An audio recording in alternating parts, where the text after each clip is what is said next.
Tasty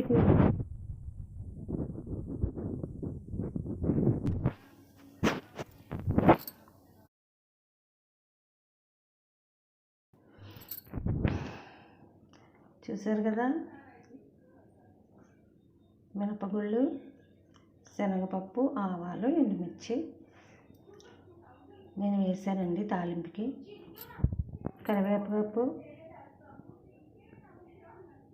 కరివేపాకు కూడా వేసానండి.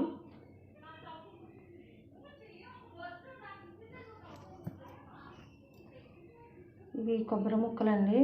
అంటే నేను పెద్ద పెద్ద పీసులే ఉంచేసాను.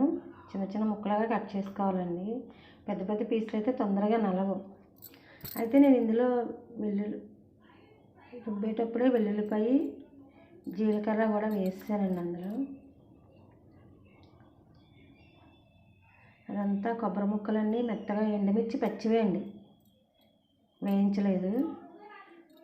వెల్లుల్లి పచ్చివే, వేయించలేదు. జీలకర్ర పచ్చిదే, వేయించలేదు. జీలకర్ర, వెల్లుల్లి, ఎండుమిర్చి, కొబ్బరి,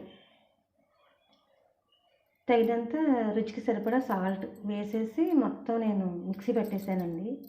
మిక్సీ పెట్టేసి ముందుగా వేయించుకున్న పోపులు ఉన్నాయి కదా, ఆ పోపులు ఈ మిక్సీ పెట్టిన దాంట్లో వేసి బాగా కలిసేలాగా కలిపేసానండి. ఇంకా మనకు కొబ్బరి పచ్చడి రెడీ అయిపోయిందండి.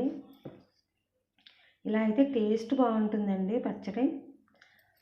అది కాకుండా నిల్వ కూడా ఉంటుందండి, చాలా టేస్ట్ ఉంటుందండి. మనకు మామూలుగా ఎండుమిర్చి వేయించుకుని చేసిన పచ్చడి టేస్ట్ వేరండి, ఇది టేస్ట్ వేరు. ఇదైతే దానికంటే కూడా టేస్ట్ ఇదే బాగుంటుందని అంటాను నేను. ఒకసారి ట్రై చేసి చూడండి.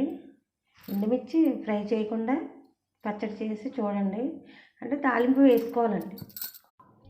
తాలింపు వేసుకుంటే చాలా బాగుంటుంది.